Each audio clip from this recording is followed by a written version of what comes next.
Right, this should be a pretty cool video because I'm excited about this job. We've got this huge door blank on the saw here, and this is going to become part of a secret door system.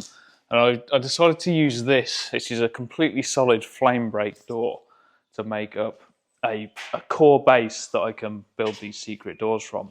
So I've assembled this rig for sort of holding frames in the middle of my workshop so I can work on them while they're stood upright and they're secured, which is going to be an absolute godsend. And hopefully I did a video on that and that's already released on the channel. But this is going to be a secret door opening. So this whole frame here is a kitchen cupboard frame. As you can see on this SketchUp drawing, it's one of 3 in this wall run set in this brick wall. And this is actually going to be an openable set of doors with some special mechanisms in there. So you can just walk through that door, fling the doors open, and it catches them as they open at the ends of their travel. And then equally when you close them again, bring the doors back too. You've got 2 free floating doors, but they will also catch and soft close into the opening, which I think is pretty cool because that's pretty tricky to do. I found a little device that will make this work, and I'm building the entire door set around that device, trying to kind of hide it as best as I can and make it look as subtle on the kitchen side so that it looks like another set of kitchen cupboards in that kitchen run, which is quite difficult to do. And then you can just bust through it and get straight through to that utility room. So we've got loads of work to do. We'll get cracking on it. So this door blank here, it's going to form up the core of the doors. I'll try and explain it to you so you can understand what's going on. But here's probably the best cross section that I can show it to you on. We've got the face frame of the kitchen here, which is the door. That'll be the bottom frame section of the kitchen face frames. And then this section between the back of them and here is this door panel that we've got on the bench there. So we've got to cut that down basically like so. So it's a solid door at the minute. We need to make 2 doors out of it and make a little rebate out the bottom here, which we can do when we lip the edges of the door. So I'm going to cut this blank down to the width of these door blanks that I need, less this thickness on the edge here, and that's going to make up the little housing for the kick plate on the plinth. So I've got my dimensions here. I'm just going to rip the door straight through in the middle and then trim it again so that any tensions that were in the door and caused it to warp as I made that first cut can be removed after making it.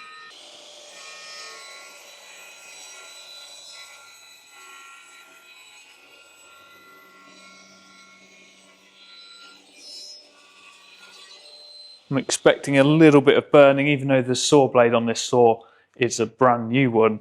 It's quite a fine tooth saw, and this is a solid timber door blank, so there's going to be a little bit of burning on the edge of the door.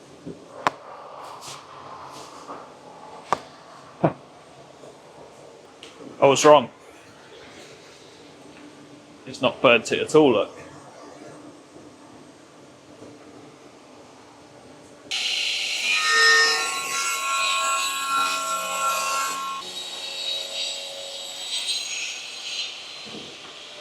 These doors need lipping to make the edges nice and solid for attaching the hinges to and to get a paint finish on. So it's just a case of ripping down some offcuts, running them through the planer on one face and gluing them onto the doors. These edge strips are going to finish the edges of the doors and give them some strength, and I'm using a peely hardwood because it's got a lot of strength to it. Any knocks or dents these doors get, it's going to hold up to that pretty well.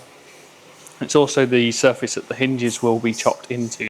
So I've obviously got these doors sat down on the clamp rails there, and then the lippings as well. So that bottom side will be flush or near enough. I actually want that to be sitting down a little bit. So I'm going to pack all of these doors up with some plastic packers off them bottom clamps. So when I drop these in, when I glued them, there'll be like 2 or 3 mil of lipping protruding past the face.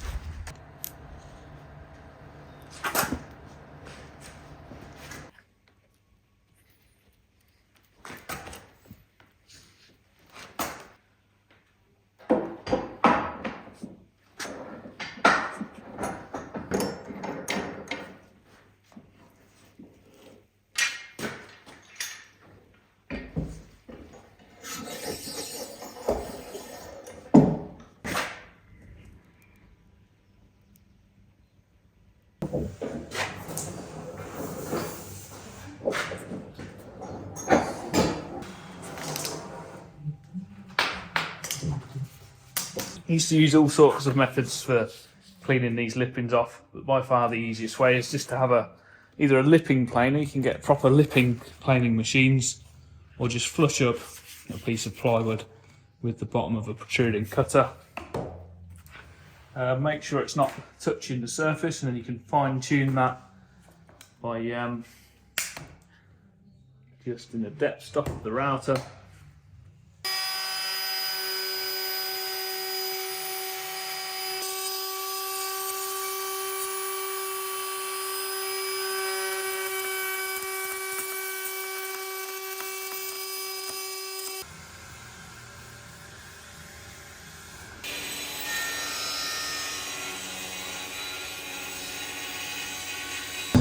This saw's only designed to cut like 50mm. It's got these pegs on it to capture the sheet so it doesn't fall off when you're working with it.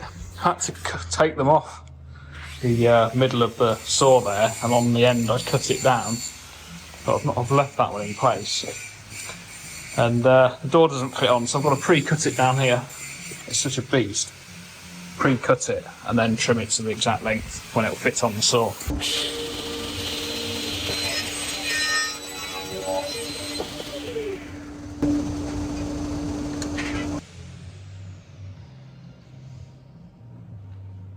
So that's the doors finished, they're looking beautiful. There's a few cutouts to make. I'm going to move on to starting the frame next. So if we look at this frame sat in here, I'm going to have a birch ply 18mm carcass that's going to be painted, screwed into the back of the face frame. So I'm going to pocket screw, domino, absolutely glue that to death to get a really solid fixing in here. And then I'm going to bulk that up with a piece of sapele or oak, something really hard that I can chop the hinges into. And you can see that on the drawing here if I just explode this or look down from above. This is the kind of arrangement that we're going to be working with to make that hanging post. The birch ply is going to give it plenty of strength through fixing across the width of the opening, and then the extra piece of hardwood will be for the hinges to seat into.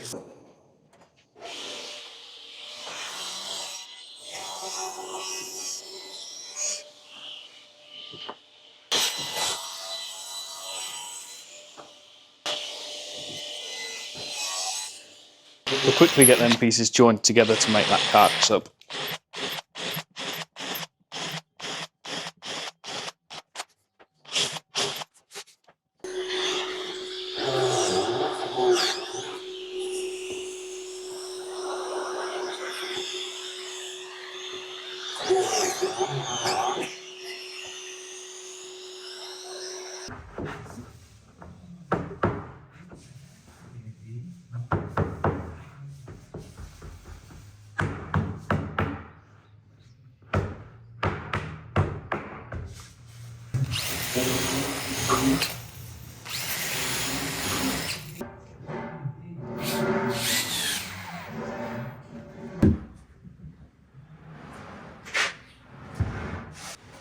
Oh, she's near it.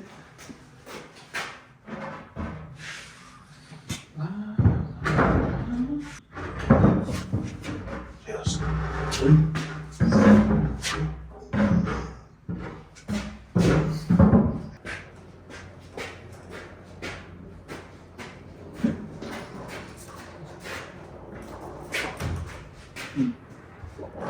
This week's video is sponsored by Jackery. They sent me this beautiful little box of electric power that I've been using out and about around the farm over the last couple of weeks. It's a 3.6 kilowatt power bank that you can use to power pretty much anything on a 13 amp 3-pin fuse.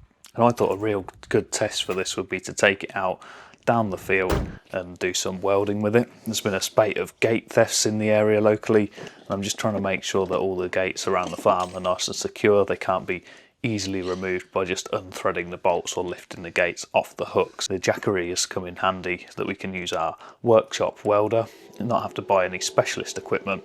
We can take it away from mains power and use it exactly the same as if we were inside the workshop and had a power plug at the wall. the Jackery handled it surprisingly easily. In fact, it wasn't really much of a test for it at all. And the power delivery from it is perfectly smooth thanks to the pure sine wave output. As you can see from the screen, it's well within its 3.6 kilowatts, only using a little over 2 kilowatts with the welder, which is so impressive even the sheep came for a look.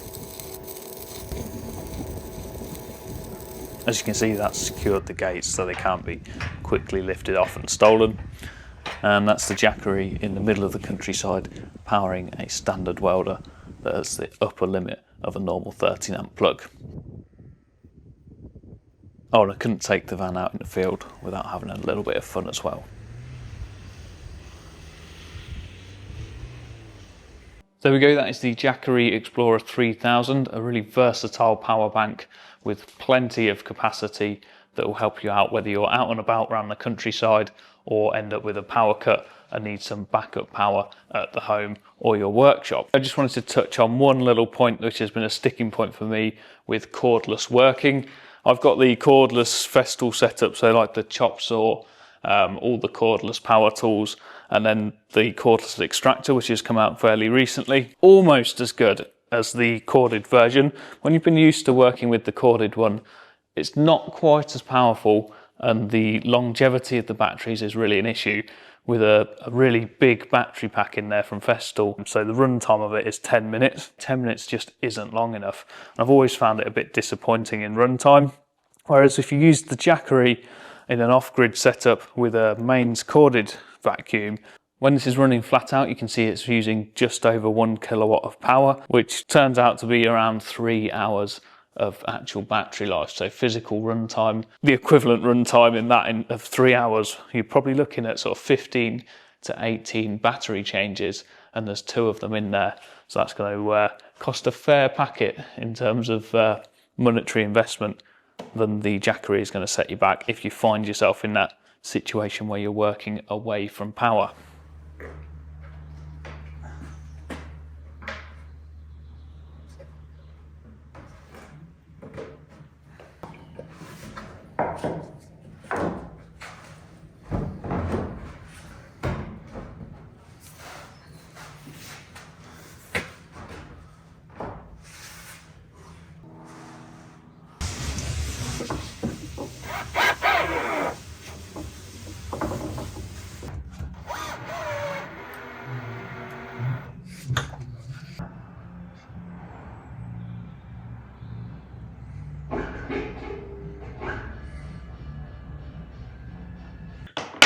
Right, with the frame completed, the next stage is to work on hanging the doors in it. So I've got these 2 strips of beech, nice solid timber, it's not going to dent too easily, and I've got to chop some hinges in this and the doors so that they hang off of each other.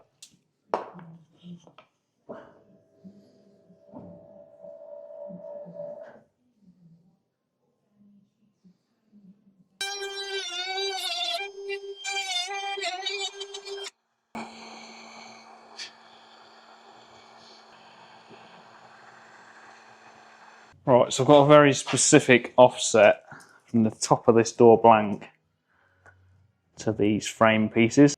I'm just chopping the hinges in the door and the frame before I attach these frame strips in. I've not got to chop any hinges in the vertical position, then I can do it all now, which is nice. I'm going to have to adjust every hinge that I've just cut in, I think, because I want enough strength in these hinges to hold this. This is a heavy door. So at the minute, I've set it to a full leaf chopping on the frame and then 9mm set back on the door, but it leaves the screws of the hinge too close to the edge that they're going to break through. So I've just got to push it back. I think the very minimum I could probably put a screw in is around there. 26mm deep housing on the door.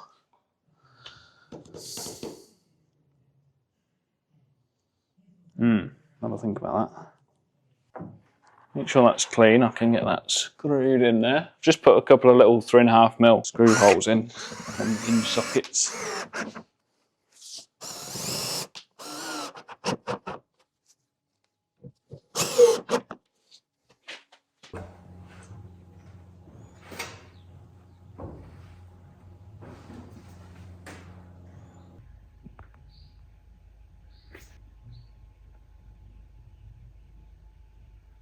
So just made sure the frame is absolutely perfectly level like it's going to be in the kitchen.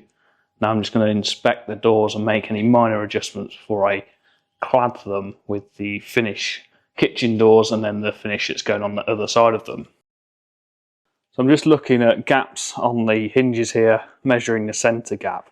I've actually got 2mm discrepancy from top to bottom here. They're usually wider at the bottom because the balls of the hinges and the play in the hinges, obviously the weight of that door is pressing that hinge in and it's pulling on that hinge out. So the combination of all that, I've got obviously 1mm on each of them, or 1/2mm each way, going in at the bottom and out at the top. So I've got to just trim all of these housings a little bit down to 1/2mm out either the door or the frame on all of these, and then just taper it down to nothing towards the bottom. So probably like a very fine shaving out this one, a little bit more out that one, and then 1/2mm out of that one.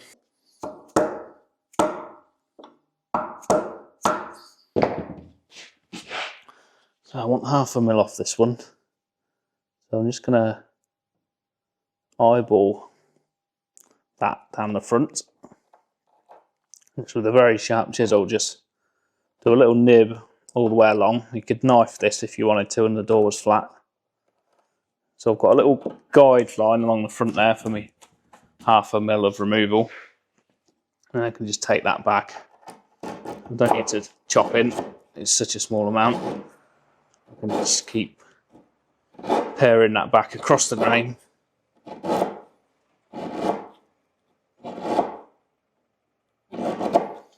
I took like a layer off there, but not started my chisel in that front ledge.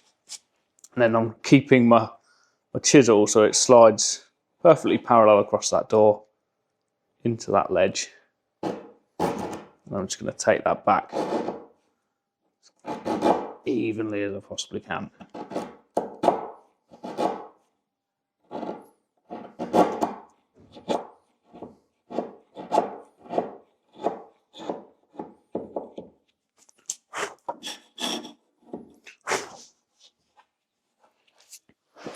Can just make sure the end of the hinge is actually straight and just check the housing for flatness. Got a tiny little bit of a high spot there, so setting that out.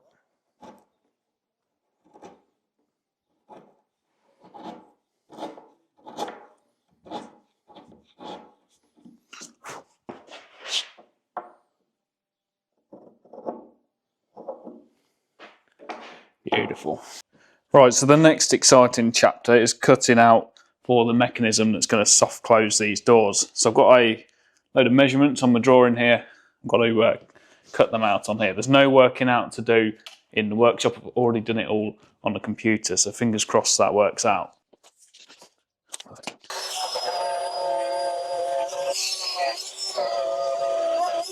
Not sure if I actually recorded that or not, but I jigsawed around near to my jig line and then just used that big trend flush cut router bit on a template to finish that cut out. None of that is seen, so it can be pretty rough if needed be. I'm going to fit the actual doors, the doors of the kitchen, on with these secret panel fixings. So I'm going to router this part into the face of this door in line with where the stiles are going to go. So I've just set them out on here. So where my door's going to sit at my 600, worked my stile width in, which is these pencil lines. And I'm going to make a little jig up that just references off the edge of the door here. I'm just going to use my cordless DeWalt for this and the little trend flush cut bit, because the dust extraction on this is brilliant. It goes through the turret of the plunge router, so you've got no external dust extraction chute. It goes through there and through the base. I mean, how brilliant of a design is that? I'm going to be obviously plunge routering in this little box. I've got to get rid of the chips really efficiently.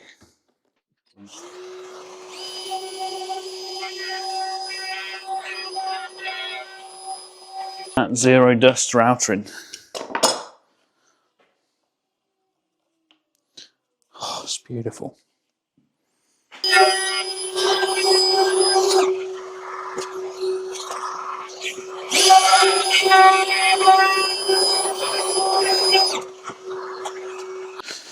so they're all in, they're looking lovely.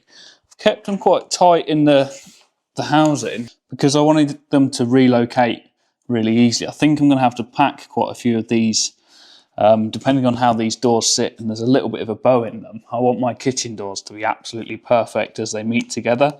So I'm going to use these mounting clips with packers to sort of lift and lower them off the door to align the doors better on the face side. So I don't want to have a screw just be the sole locating mechanism, because it'd be dead easy for them to move around as you sort of like pack them away. You get a different movement, and the face doors are going to misalign. So the housing is actually going to hold that fairly consistent in there, and I can just put some shims or make some shims to suit that housing there and just keep packing them at my will. I think I'll make a series of different size shims and use them appropriately. Oh, and I routed a shed load of them. I'm only going to use the top and the two middle ones there, but these are here in case they fail and there's more pressure on the doors than I think there's going to be sort of pulling the handles and stuff, and they eventually fail. I can come back to it and just sort of double up on how many fasteners are actually in the door, and it's not really going to be too dramatic. I can just quickly screw some more brackets on. It's actually not that heavy.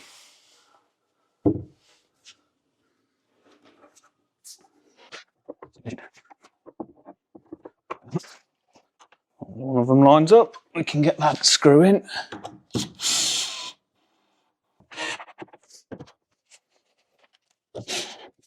The theory of these is you put the little marking dots in every single one of them, and I'll just hold the outer door that's going to sit in with the perfect gaps round with some packers round, and just make sure all them dots indent the back of the door nicely. Take everything off, then you replace them, or take all these out and replace them with the green ones that have the screw in. And the green ones actually are a little bit tighter to clip in place. They go with the countersink to the back, obviously, because that'll be screwed on the thing that's here, and they lock in a little bit more aggressively than the ones you use to mark the hole. The only downside I can see to it is they're a little bit loose when they're in there. I think with the multiple that won't be such an issue, but we'll see what happens. Yeah, I'm a little bit concerned about that amount of movement on them once they're fitted in place.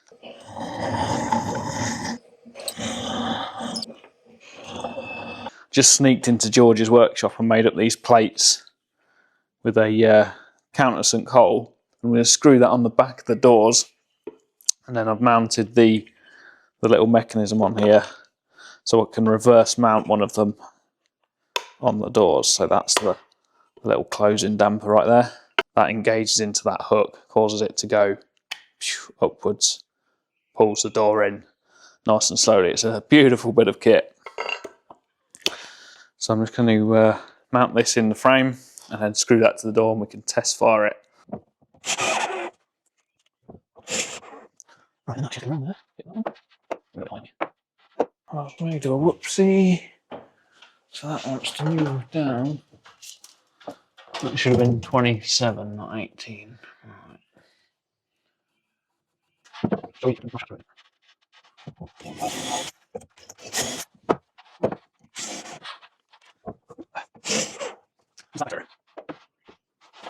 A little bit of fet then later.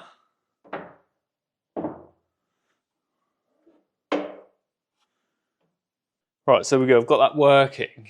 So it's just an anti-slam damper system, but it lets the door free float in the middle. The trouble with like fire door closers, there's like so much spring pressure on them, and it's always one way.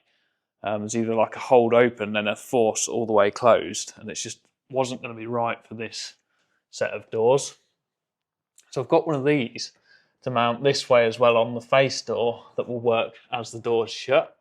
But this is the tricky one to get working, was the one that as they flung open. So once I've got both of them on, you can walk through here and fling that door, and it catches it, takes the force out of it, then also holds it shut. There's like quite a decent amount of spring pressure on that it holds it shut. And as you open the the door, it resets that damper, like it repressurizes it, ready for next time. That's really cool. I think I've made a mistake though. I ordered the 40 kilo ones. I had a test one I've been using on my spray room door. And that door's like twice as wide as this. And I ordered the 15 kilo one, and it's been absolutely, it's perfect. I think these are just a tiny bit too strong, despite the fact these doors are 40 kilos. Yeah, I'm pretty pleased with that. Just marked, now that I've got that located, the holes for the retaining bracket in the frame for the front here, and I'm drilled through and I've got to router that in situ to save taking everything to bits.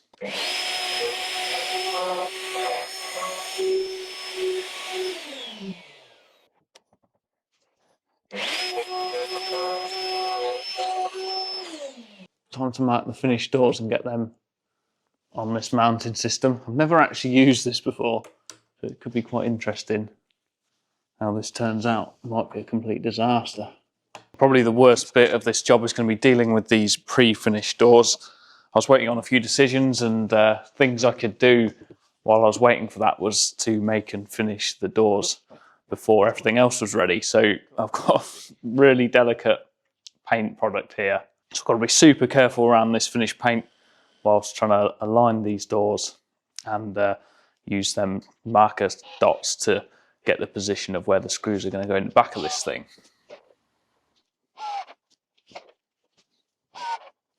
Keep everything crossed, everybody. It will just fly in there, but with a nice solid click, and there'll be no movement.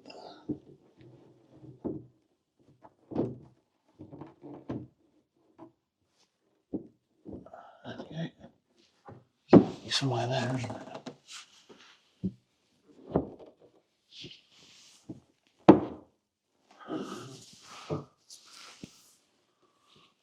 Yeah. Oh yes, I like it.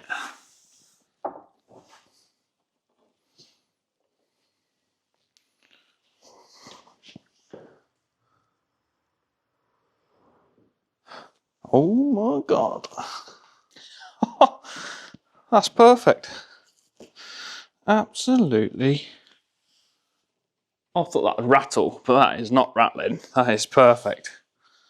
Oh my God.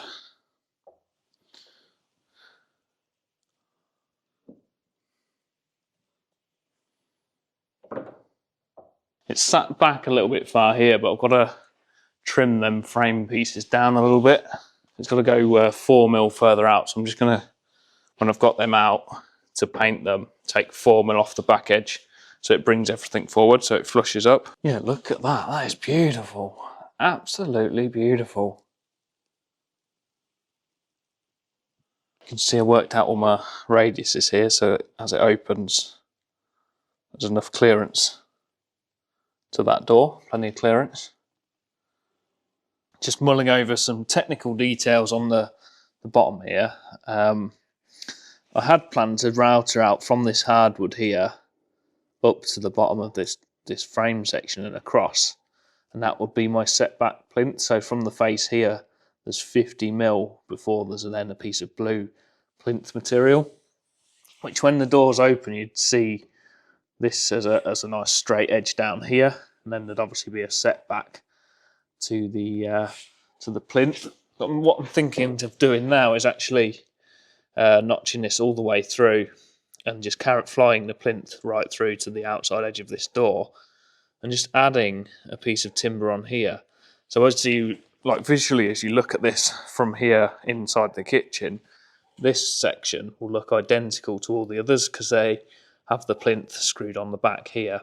So that would look more identical, and I can just have the door shut onto the back of that piece protruding backwards. And it only looks slightly odd that there's a little block of wood in here when the door's physically open.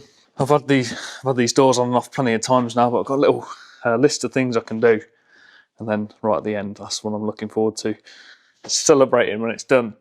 So I've got to take the doors off again now, router some slots higher. These slots I put right at the bottom of the door, are obviously floating in no man's land at the minute because the door is actually higher than them, so I've messed up there. Obviously routed that plinth in the doors as well. Thin the frame down by 3.5mm, which means when the doors are closed, this face of the door here will just finish in line with the bevel on the frame there. I can do that really easily by just thinning this piece of timber down here by 3.5mm, which will take everything that way. Mark blue doors, I've got the other one to do, but that's pretty simple. Get them fitted, and then that 9mm board is for the plinth, and we're done then. So I can hopefully get that done today.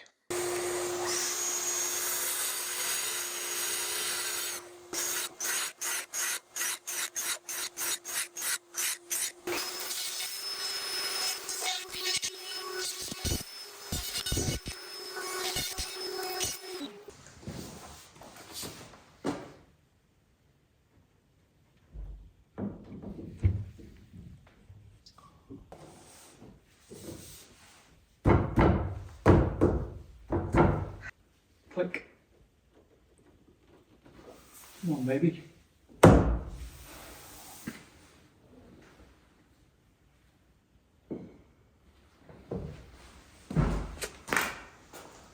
Little beauty.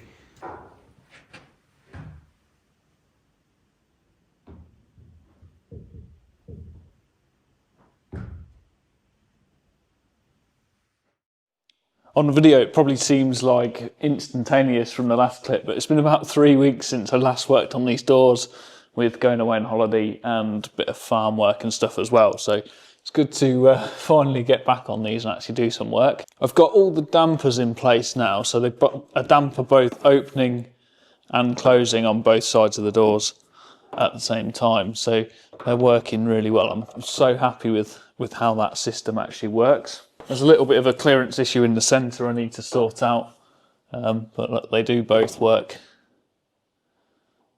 closing and opening, so that's a really nice mechanism.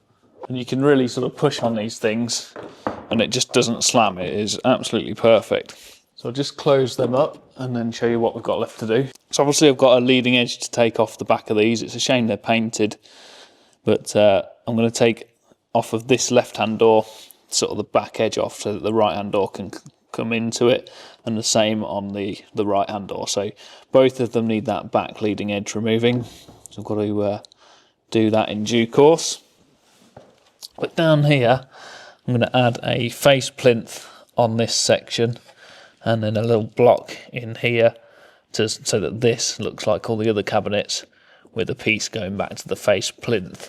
In the centre at the bottom where the doors meet, obviously there's quite a big gap between them two fire door pieces, but the plinths will meet nice and closely, because as that door opens, actually the gap gets wider, so we can have a really tight fit in the same gap as up here between the two plinths in the centre of the door, so it should look nice and sharp from the kitchen side.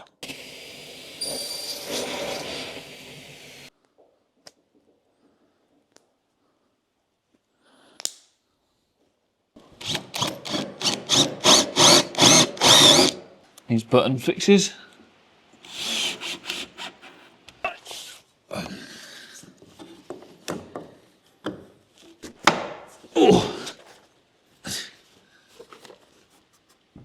The doors haven't got their stops on yet, and they're probably not quite perfectly aligned in the frame, but you get the general idea. I think I'll take a little 45 degree off there, so when the doors open it doesn't look so floaty, and it'll also allow this section of the other door to fly over it as it opens, so it doesn't catch on this on the top of here. The next little job is this tiny bit in here, just a little bit to clip in or glue in, that will make up the plinth block there, so it'll look like this piece has got then a plinth block on the back of it, just like all the rest of the kitchen. Right, that's the plinths done. So you see I've got a little 3mm gap at the back there, and I think that looks quite good, especially when it's all dark blue. And if a customer does happen to kick or catch that plinth, then it will pop off with them clips and they can just press it back on, which is rather better than having it fully bonded or screwed on and them damaging it completely. So And that's pretty cool, they've gone on really nicely. Okay, so now all that fitting work's done, I'm pretty much done with the freestanding frame. It all works as intended, and I can dismantle all that. So I'm going to take the doors off, disassemble them, and then I'll do all basically the finishing work. And on the back side of the doors, the utility side, I need to make up some little shaker panels to go on there. So I can do all that on the bench, and it's nice to finally get this frame out of the workshop.